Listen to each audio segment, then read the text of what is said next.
নমস্কার দর্শকবৃন্দ, আমি ডক্টর তপন চৌধুরী। আমার ইয়োঘুমিও চ্যানেলে আপনাদের সবাইকে স্বাগত জানাই।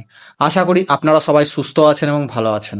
দর্শকবৃন্দ, আপনারা যখন প্রতিদিন ঘুম থেকে ওঠেন তখন আপনাদের কি বারবার হাঁচি হয়, কাশি হয়? এছাড়াও রাতে যখন ঘুমাতে যান আপনাদের কি হাঁচির সমস্যা হয় বা শ্বাস নিতে কষ্ট হয় বা আপনাদের গায়ে হাতে পায়ে চুলকানি হয়, র্যাশ বেরোয়? এই সমস্যাগুলোতে অনেকেই কিন্তু অনেক বছর ধরে চুলকানির ঔষধ খেয়ে আসছেন বা ক্রমাগত তার কিন্তু অ্যান্টি অ্যালার্জিক যে ঔষধগুলো আছে সেইগুলো কিন্তু তাদের লাগে, এবং যখন তারা ঔষধ খান তখন তারা ভালো থাকেন। যখন তারা ঔষধ খাওয়া বন্ধ করে দেন তখন তাদের কিন্তু সমস্যা আবার আগের মতো ফেরত আসে। দর্শকবৃন্দ, আজকে আমি এই ভিডিওতে এমন একটা হোমিওপ্যাথিক ঔষধের নাম বলবো যা কিনা আপনাদের অ্যালার্জির সমস্যায় বা এরকম টাইপের সমস্যায় খুব ভালো রকম কাজ করবে। আশা করব আপনারা ভিডিওটা শেষ পর্যন্ত দেখবেন, কারণ ভিডিওতে আমি এমন কিছু তথ্য দেব যা না জানলে আপনাদের যে অ্যালার্জির সমস্যা সেটা কিন্তু পুরোপুরি নিয়ন্ত্রণে বা পুরোপুরি ঠিক নাও হতে পারে। আজ আমরা এই ভিডিওতে জানবো বারবার হাঁচি হওয়া, সকালে ঘুম থেকে উঠে হাঁচি হওয়া, এছাড়াও অ্যালার্জিক যে চুলকানি বা অ্যালার্জিক র্যাশ বেরোনো, অনেকের সাইনাসের সমস্যা থাকে, অনেকের ডাস্ট অ্যালার্জির সমস্যা থাকে, অনেকের নাক থেকে জল ঝরে, অনেকের অ্যালার্জিক রাইনাইটিসের সমস্যা হয়। এই সমস্যায় হিস্টামিনাম যে হোমিওপ্যাথিক ঔষধটা আছে সেটা কিভাবে কাজ করে বা কিভাবে আপনি ডোজ হিসাবে সেবন করবেন, আজ আমরা এই বিষয়টা নিয়ে মূলত আলোচনা করব। চলুন দেরি না করে শুরু করা যাক। প্রথমেই যে বিষয়টা নিয়ে আমি আলোচনা করব দর্শকবৃন্দ, সেটা হলো অ্যালার্জি জিনিসটাই বা কি। ধরুন আপনি কোনো একটা জিনিস খেলেন বা হয়তো কোথাও ঘুরতে গেছেন, কোনো ধুলো বা কিছু একটা আপনার শরীরের মধ্যে ঢুকলো। শরীর সেই বাইরের জিনিসটাকে যদি ঠিকঠাক করে গ্রহণ করে নেয় তাহলে আপনার ক্ষেত্রে কোনো সমস্যা হবে না। কিন্তু অনেকের ক্ষেত্রে কি হয় যে শরীর এই জিনিসগুলোকে বা বাইরের কোনো জিনিসকে আপনি যখন ইনটেক করছেন সেটাকে শত্রু ভেবে বিভিন্ন রকমের বিক্রিয়া বা প্রতিক্রিয়া সৃষ্টি করে। এতে কি হয়, একের পর এক হাঁচি হতে পারে। এতে কি হয়, স্কিনের মধ্যে চুলকানির সমস্যা হতে পারে। এতে কি হয়, নাক ঝরে পড়তে পারে বা নাক থেকে কাঁচা জল গড়াতে পারে। এতে কি হতে পারে, মাথা ব্যথার সমস্যা হতে পারে। এতে কি হতে পারে, গলা জ্বালা হতে পারে, শ্বাসকষ্ট হতে পারে। অর্থাৎ এই যে প্রতিক্রিয়াটা, এটা কখন হবে, যখন আপনার বাইরের কোনো জিনিস শরীরের মধ্যে ঢুকলো, শরীর কি করলো, আপনার যে ইমিউনো সিস্টেমটা আছে বা আপনার রোগ প্রতিরোধ যে ক্ষমতাটা আছে সেটাকে প্রচুর পরিমাণে বাড়িয়ে দিল, যার জন্য একটা প্রতিক্রিয়া হলো, এবং এটাই আমরা অ্যালার্জি হিসাবে জানি। এখন আমি আপনাদেরকে একটা প্রশ্ন করছি, আপনাদের মধ্যে যতজন এই ভিডিওটা দেখছেন তাদের মধ্যে আপনারা সত্যি করে বলুন তো, যে আপনারা যখন ঘর পরিষ্কার করেন বা বেডশিট পরিষ্কার করেন বা হয়তো ঘরের ফ্যানটা কালো হয়ে গেছে, ঝুল পড়ে গেছে, সেটা পরিষ্কার করতে গেলেন বা পরিষ্কার করছেন, তখন আপনাদের বারবার হাঁচি হচ্ছে, বারবার কাশি হচ্ছে। যদি আপনার এক্ষেত্রে সমস্যা হয় তাহলে অবশ্যই আপনি কমেন্টে ইয়েস লিখে জানাবেন, কারণ সত্যি আপনি বিশ্বাস করুন এই টাইপের মানুষ বা এই টাইপের লক্ষণ প্রচুর পরিমাণে আধুনিক যুগে কিন্তু বেড়ে গেছে। কি কি কারণে অ্যালার্জিটা বেড়ে যেতে পারে? না, ঘরের ধুলো থেকে বাড়তে পারে, ঘরের পুরনো ঝুল থেকে বাড়তে পারে, আপনার বালিশ থেকে যদি তুলো বেরোচ্ছে সেখান থেকে বাড়তে পারে, বা হয়তো আপনার গাছের পাশে কোনো তুলো জাতীয় গাছ আছে সেখান থেকে তুলো উড়ে আসছে, আপনার সেক্ষেত্রে অ্যালার্জির সমস্যা হতে পারে। কিছু কিছু ফুলের পরাগ রেণু থেকে আপনার অ্যালার্জির সমস্যা হতে পারে, ঠান্ডা জল থেকে আপনার অ্যালার্জির সমস্যা হতে পারে, ধোঁয়া থেকে অ্যালার্জির সমস্যা হতে পারে, বিশেষ করে পশু পাখির যে লোম আছে সেখান থেকেও কিন্তু আপনার অ্যালার্জির সমস্যা হতে পারে। অনেক সময় দেখা যায় যে কোনো পেশেন্টের বা কোনো রোগীর হয়তো বংশগত তার অ্যালার্জির সমস্যা রয়েছে, অর্থাৎ তার বাবা মা দাদুর এদের কারো কোনো রকম কোনো অ্যালার্জির সমস্যা ছিল, সেখান থেকে তার কিন্তু বংশগত একটা অ্যালার্জির রোগ সেটা কিন্তু রয়ে গেছে।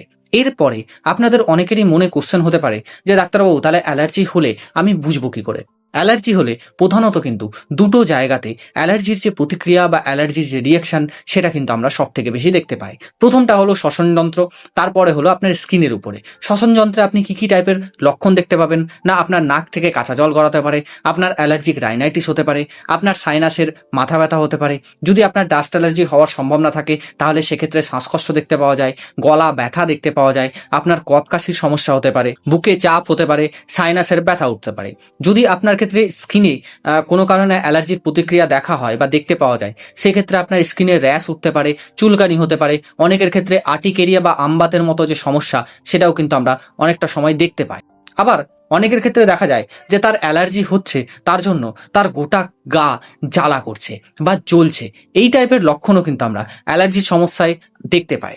এখন অনেকেই বলবেন যে ডাক্তারবাবু আমি তো অ্যালার্জির জন্য ট্যাবলেট খাই বা ঔষধ খাই। আপনি ঔষধ খান বা ট্যাবলেট খান, তাতে কোনো সমস্যা নেই, কিন্তু অবশ্যই মনে রাখবেন যে লিভোসেট্রিজিন বা মন্টেলুকাসের মতো যে অ্যালার্জিক ট্যাবলেটগুলো রয়েছে সেগুলো কিন্তু আপনাকে সাময়িকভাবে আরাম দেয়। যখন আপনি ট্যাবলেট খাবেন বা যখন আপনি ঔষধ খাবেন তখন আপনি সুস্থ থাকবেন এবং সাময়িকভাবে আরাম পাবেন। যখন সেই ট্যাবলেটের ক্রিয়াটা নষ্ট হয়ে যাবে বা ক্রিয়া শেষ হয়ে যাবে বা আপনি ট্যাবলেট খাওয়া বন্ধ করে দিলেন, তখন আবার আপনি আগের অবস্থায় ফেরত চলে আসবেন। কেউ কেউ তো আবার বলেন যে ডাক্তারবাবু ট্যাবলেট আমার প্রতিদিন লাগে, ট্যাবলেট না খেলে আমি কিন্তু ঠিকঠাক করে থাকতে পারি না, ঠিকঠাক করে ঘুমাতে পারি না। এই যে ট্যাবলেট খাওয়ার জন্য আপনার যে একটা মানসিক অবস্থা, সেটা কিন্তু ডে বাই ডে আরও বেশি আপনাকে কিন্তু ট্যাবলেটের প্রতি ডিপেন্ডেন্সি করে তুলেছে এবং আপনার এই নির্ভরশীলতা আপনাকে কিন্তু মানসিকভাবেও ক্লান্ত করে দেয়। এবার আমি বলবো দর্শকবৃন্দ, সব থেকে গুরুত্বপূর্ণ যে কথা, যে এই অ্যালার্জির সমস্যায় আপনি হোমিওপ্যাথিক কিভাবে ঔষধ সেবন করবেন বা হোমিওপ্যাথিক ঔষধ কিভাবে কাজ করে। আমরা যখন কোনো পেশেন্টকে হোমিওপ্যাথিক ঔষধ দিই তখন কিন্তু আমরা তার হাঁচি হচ্ছে বা কাশি হচ্ছে বা নাক থেকে জল পড়ছে তার উপরে বেশ করে কিন্তু দিই না। আমরা কি চেষ্টা করি যে তার শরীরে কেন প্রতিক্রিয়া হচ্ছে বা প্রতিক্রিয়াটাকে কি করে ব্যালেন্স করা যায় এবং ধীরে ধীরে অ্যালার্জির যে সমস্যাটা সেটাকে ধীরে ধীরে কি করে ঠিক করা হয়। এক্ষেত্রে দর্শকবৃন্দ সব থেকে বেশি ব্যবহৃত যে হোমিওপ্যাথিক ঔষধ তার নাম হলো হিস্টামিনাম। এই যে ঔষধটা, এটা আপনি 30 পোটেন্সিতেও ব্যবহার করতে পারেন, এটা আপনি 200 পোটেন্সিতেও ব্যবহার করতে পারেন। তবে সব থেকে ভালো উপায় হলো আপনি এটাকে 200 পোটেন্সিতে ব্যবহার করুন। কি কি সমস্যায় আপনি এই ঔষধটা ব্যবহার করবেন না, আপনার যদি ডাস্ট অ্যালার্জির সমস্যা থাকে, আপনার যদি ধোঁয়া থেকে অ্যালার্জির সমস্যা থাকে, আপনার যদি কোল্ড অ্যালার্জির সমস্যা থাকে, হয়তো ঠান্ডা জল আপনি মুখের মধ্যে ঝাপটা নিলেন, আপনার অ্যালার্জির সমস্যা হলো, আপনি ধোঁয়াতে বেরোলেন, আপনার অ্যালার্জির সমস্যা হলো, আপনি রাস্তা দিয়ে হাঁটছেন, রাস্তা ধুলোবাড়ি আপনার নাকে ঢুকছে, সেখান থেকে আপনার অ্যালার্জির সমস্যা হচ্ছে, আপনি হয়তো ঘরের বেডশিট পরিষ্কার করছেন, ঘরের চাদর পরিষ্কার করছেন বা ফ্যান পরিষ্কার করছেন, তার থেকে আপনার হাঁচি কাশি নাক থেকে জল পড়া শুরু হলো, হয়তো আপনি সকালে ঘুম থেকে উঠছেন, বারবার হাঁচি হচ্ছে, নাক থেকে জল পড়ছে, তাহলে আপনি এক্ষেত্রে বা এইগুলো ক্ষেত্রে আপনি কিন্তু হিস্টামিনাম যে হোমিওপ্যাথিক মেডিসিনটা আছে সেটা ইউজ করতে পারেন বা সেটা ব্যবহার করতে পারেন। এছাড়াও দর্শকবৃন্দ, যদি দেখা যাচ্ছে যে আপনার স্কিনের উপরে বড় বড় র্যাশ বেরোচ্ছে, বড় বড় চুলকানি বেরোচ্ছে বা চাকা চাকা দাগ বেরোচ্ছে, লাল লাল হয়ে যাচ্ছে, আর্টিকেরিয়া হচ্ছে, আমবাত হচ্ছে, তাহলে সেক্ষেত্রেও আপনি হিস্টামিনাম যে হোমিওপ্যাথিক মেডিসিনটা আছে সেটা 200 পোটেন্সি কিন্তু ব্যবহার করতে পারেন। এক্ষেত্রে ডোজ হবে 2 ফোঁটা 2 চামচ জলের সাথে মিশিয়ে দিনে একবার সকালে ঘুম থেকে উঠে খালি পেটে পরপর 2-3 দিন বা 4 দিন সেবন করলে আপনি দেখবেন আপনার সমস্যাটা কিন্তু আস্তে আস্তে কমতে থাকবে। এর সাথে দর্শকবৃন্দ হোমিওপ্যাথিক P3 যে ড্রপটা রয়েছে বা কম্বিনেশন ঔষধটা রয়েছে সেটাও কিন্তু আপনারা সেবন করতে পারেন। এটা আমি এক্সট্রা একটা ঔষধ আপনাদেরকে বলে রাখলাম, যা কিনা আপনাকে সাময়িকভাবে আরাম দেবে। এক্ষেত্রে এই ঔষধটাও অ্যালার্জিক যে কোনো সমস্যায় আপনি কিন্তু ব্যবহার করতে পারেন। এক্ষেত্রে ডোজ হবে 10 ফোঁটা করে দিনে 3 বার, খাওয়ার আগে 1 কাপ নর্মাল জলে মিশিয়ে আপনি কিন্তু কিছুদিন সেবন করতে পারেন। এতে দেখবেন যে আপনার যা সমস্যা বা অ্যালার্জি থেকে যে সমস্যাগুলো হচ্ছে সেখানে কিন্তু আপনাকে সাময়িকভাবে অনেকটা আরাম দেবে। তবে মনে রাখবেন দর্শকবৃন্দ, হিস্টামিনামটাই হবে আপনার ক্ষেত্রে মেন ঔষধ এবং সেটা রোগীর কতটা অ্যালার্জিক রিয়াকশন রয়েছে, রোগীর বয়স কতটা আছে বা কতদিন ধরে ভুগছে, কি কি লক্ষণ দেখা যাচ্ছে তার উপরে বিশেষ করে কিন্তু ডোজটাকে পরিবর্তিত করা হতে পারে। এরপরে আমি একটা আমার বাস্তব অভিজ্ঞতা বলবো আপনাদের সাথে বা শেয়ার করব। আমি একজন পেশেন্টকে দেখছিলাম যার কিনা প্রায় 30 থেকে 40 বার করে হাঁচি হয় সকালে ঘুম থেকে উঠে এবং সে যখন ঘুম থেকে উঠে হাঁচিটা দেয় তার নাক থেকে জল পড়ে, সে কোনো কাজের ক্ষেত্রে কিন্তু বেরাতে পারে না। সে যখন কোনো কাজের ক্ষেত্রে বেরায় বা কোথাও যায় তাকে কিন্তু মন্টিলুকাস্ট খেয়ে তারপরে তাকে কাজে বেরোতে হয়। তা না হলে সে যখন রাস্তায় বেরোবে বা সে যখন যাবে, সকালে সে 30-40টা হাঁচি সে ঘরের মধ্যে দিয়ে সে গেল, রাস্তার মধ্যেও আবার তার হাঁচি হয়। এবং পেশেন্ট এসে যখন আমাকে বলে বা রোগী এসে যখন আমাকে বলেন তখন তিনি বলেন যে ডাক্তারবাবু আমি না অনেক রকমের অ্যালার্জির ঔষধ খেয়েছি বা অনেক দিন ধরে আমি অ্যালার্জির ঔষধ খেয়েছি, কোনো মতে কিন্তু আমার অ্যালার্জিটা নিয়ন্ত্রণে আসছে না। যখন ঔষধ খাচ্ছি তখন আমি ভালো থাকছি, যখন আমি ঔষধ বন্ধ করছি তখন আমার ক্ষেত্রে কিন্তু অ্যালার্জির যে সমস্যা সেটা কিন্তু রয়ে যাচ্ছে। এক্ষেত্রে যদি হোমিওপ্যাথিক ঔষধ খাই আমি, তাহলে কি আমার অ্যালার্জির যে সমস্যাটা সেটা কি পুরোপুরি নিয়ন্ত্রণে আসবে? আমি তাকে নিয়মিত পর্যবেক্ষণ করার পর আমি তাকে হিস্টামিনাম যে হোমিওপ্যাথিক ঔষধটা আছে তার ডোজ খেতে দিই এবং কিছুদিনের মধ্যেই দেখতে পাই যে তার দীর্ঘদিনের যে অভ্যেস মন্টিলুকাস ট্যাবলেট খাওয়া সেটা কিন্তু অনেকটা বন্ধ হয়ে গেছে বা পুরোপুরি বন্ধ হয়ে গেছে। তার হাঁচি হওয়ার যে প্রবণতা, যেটা সকালে তার 30-40টা করে হাঁচি হতো সেটা কিন্তু 3-4টে হাঁচিতে নেমে পড়েছে এবং সে অনেকটা বেটার আছে, অনেকটা সুস্থ আছে। এবং তার সাথে সাথে তাকে নিয়মিত পর্যবেক্ষণ করার ফলে তার যে হাঁচির প্রবণতা ধীরে ধীরে সুস্থ হয়ে এখন পেশেন্টটা ফলো আপে আছে এবং আমরা দেখছি, ট্রাই করছি যে এর পরে আবার তার হাঁচির সমস্যা বা আবার তার অ্যালার্জিক রিয়াকশনটা ফেরত আসে কিনা তার উপরে কিন্তু নজর রাখা হচ্ছে। তাই দর্শকবৃন্দ, আপনাদের ক্ষেত্রে এই অ্যালার্জিক রিয়াকশনটাকে বা অ্যালার্জিটাকে ঠিক করার জন্য কিছু কিছু টেস্ট আপনাকে মনে রাখতে হবে। প্রথম কথা হলো আপনি আইজিই লেভেল টেস্ট করতে পারেন। সেকেন্ড নম্বর হলো আপনি ইউসোনোফিল কাউন্ট করে দেখতে পারেন। এবং থার্ড নম্বর টেস্ট হলো আপনাকে অ্যালার্জি প্রোফাইল টেস্ট করতে হবে। কেন এই টেস্টগুলো করতে হবে তার কারণটা হলো আইজিই লেভেল যখন আপনি টেস্ট করবেন তখন আপনার শরীরের মধ্যে কতটা অ্যালার্জিক রিয়াকশন রয়েছে সেটা আমরা সেই টেস্টটা দেখে বুঝতে পারি।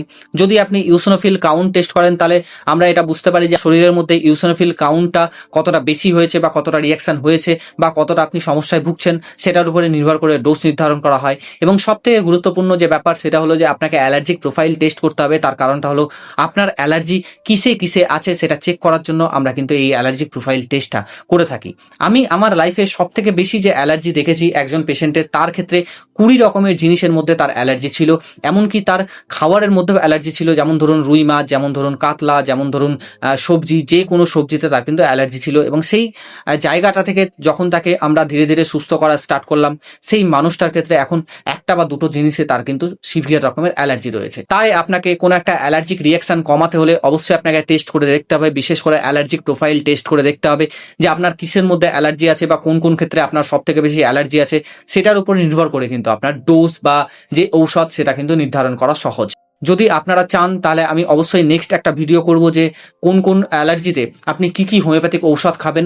যদি আপনারা ইন্টারেস্টেড থাকেন তাহলে অবশ্যই এই ভিডিওর নিচে কমেন্ট করে আপনারা জানাবেন, বা আপনারা এই ভিডিওতে যদি 50টা লাইক দেন তাহলে অবশ্যই আমি নেক্সট ভিডিওতে বা এর পরে ভিডিও নিয়ে আসবো যে আপনি বিভিন্ন রকমের যে অ্যালার্জিক রিয়াকশন আছে ওতে কি কি হোমিওপ্যাথিক ঔষধ আপনারা সেবন করতে পারেন। এছাড়াও আপনাকে কিছু নিয়ম মেনে চলতে হবে, যেমন ধরুন আপনি পুরনো যে বালিশ সেটাকে আপনি বদলে ফেলুন, বা আপনি অনেক দিন ধরে বিছনার চাদর বিছিয়ে রেখেছেন সেটা কিন্তু করতে যাবেন না। নিয়মিত বিছনার চাদরটাকে চেঞ্জ করবেন।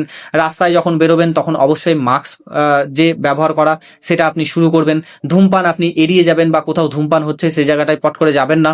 বা আপনি প্রচুর পরিমাণে জল পান করতে পারেন, যার জন্য আপনার যে অ্যালার্জি হওয়ার যে ট্রিগারগুলো সেটা অনেকটা কম থাকবে এবং আপনি অনেকটা সুস্থ থাকবেন। এছাড়াও দর্শকবৃন্দ, বিভিন্ন মানুষের মধ্যে কিন্তু বিভিন্ন টাইপের অ্যালার্জি হতে পারে বা বিভিন্ন টাইপের রিয়াকশন কিন্তু আমরা দেখতে পাই। সেটা ভালো করে আগে জানতে হবে, সেটা আগে ভালো করে বুঝতে হবে। তার অনুযায়ী বা সেই অনুযায়ী আপনি কিন্তু ঔষধ সেবন করা বা কিছু কিছু নিয়ম মেনে চলা আপনি কিন্তু করতে পারেন। এতে দেখবেন যে আপনার যে অ্যালার্জি রিয়াকশনটা আছে সেটা পুরোপুরি নিয়ন্ত্রণে থাকবে এবং আপনি ধীরে ধীরে সুস্থ হতে পারবেন।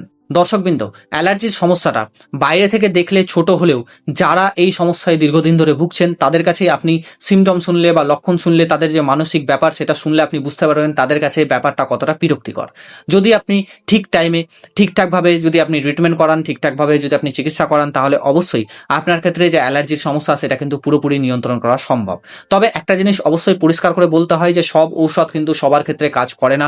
তাই কিছু কিছু ব্যাপার আছে বা কিছু কিছু ঔষধ আছে যেগুলো এই হিস্টামিনাম যে হোমিওপ্যাথিক ঔষধ আছে তার সাথে অ্যাড করে আমাদের কিন্তু দিতে হয়। তাই আপনার ক্ষেত্রে যদি দেখা যায় যে সিপিআর পরিমাণে অ্যালার্জি হচ্ছে, প্রচুর পরিমাণে আপনি অ্যালার্জিতে ভুগছেন, তাহলে এক্ষেত্রে অবশ্যই আপনি কাছের কোনো অভিজ্ঞ চিকিৎসককে একবার দেখাতে পারেন। তার পরামর্শ মতো কিন্তু আপনি পরবর্তী যে ঔষধ লাগবে সেটা কিন্তু আপনি খেতে পারেন বা সেটা কিন্তু আপনি সেবন করতে পারেন। আশা করবো দর্শকবৃন্দ আজকের যে আলোচনা, আজকের যে ভিডিও আপনার খুব ভালো লেগেছে এবং উপকারে আসবে। যদি ভালো লাগে বা উপকারে আসে অবশ্যই ভিডিওটা লাইক, কমেন্ট এবং শেয়ার করবেন। যদি আপনি এই চ্যানেলে নতুন হন অবশ্যই চ্যানেলটা সাবস্ক্রাইব করে পাশে থাকা বেল আইকনটা প্রেস করে দেবেন, যাতে কিনা যখনই আমি এরকম ইনফরমেটিভ কিছু আপলোড দেবো তখনই যেন আপনার কাছে দ্রুতই নোটিফিকেশনটা পৌঁছে যায়। ভালো থাকুন, সুস্থ থাকুন, দেখতে থাকুন ইয়োঘুমিও চ্যানেল। দেখা হবে আবার নেক্সট কোনো আলোচনায় বা নেক্সট কোনো টপিকে। আজকের মতো ধন্যবাদ, নমস্কার।